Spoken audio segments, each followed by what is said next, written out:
Today I'm looking at cutting some thin strips of wood, 2 3/4 thickness, and they'll be used to bend and form into the shape of a curve.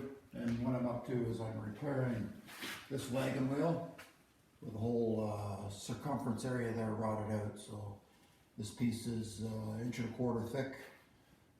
It's just too difficult to steam bend it by 2 3/4 wide. So that's what we're looking at here. So I have this special saw that I made up for cutting extremely thick pieces of wood. So it can cut up to 3 1/4. I got it set at 2 3/4 today. I have this adjustable side roller that I can push up tight. It's close to the blade, push the piece of wood tight to the fence. So I don't have to worry about it moving away from the blade and getting an uneven cut. And also, additionally to that, I have this top roller guide that pushes down on the material to hold it in place to make sure it doesn't lift up. Because when you're cutting thin strips like that, it's pretty easy for the material to get out of control on you. Get this set up down here, and then that gives you this spring-loaded wheel on top. So I've been cutting these strips of wood here, and some of them ended up a little bit thicker than what I wanted, so I trim it down a bit more. And here's this. Okay, here's the piece here. This one here ended up thicker than what I want, so I'm going to run that through the machine with these guides on it. Now, normally you'd be pretty nervous about cutting a 3-inch thick piece of wood that thin for kickback and that type of thing, but with this setup, it works pretty well. So set your piece of wood in there and take the fence guide here. Put some pressure on it so the fence has a little side pressure on it. So when it's going through, there's a little bit of friction, makes it less likely to kick back on it.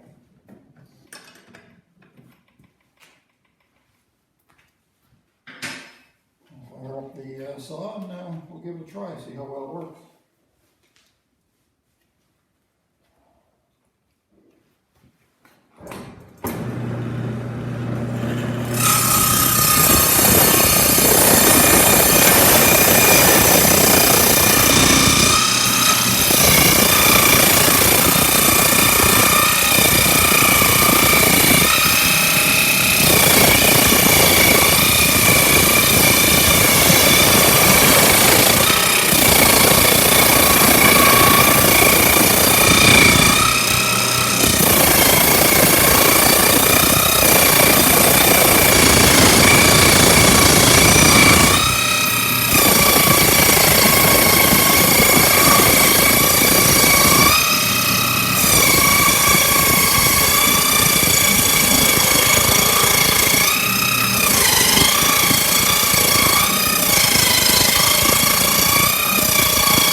Have it.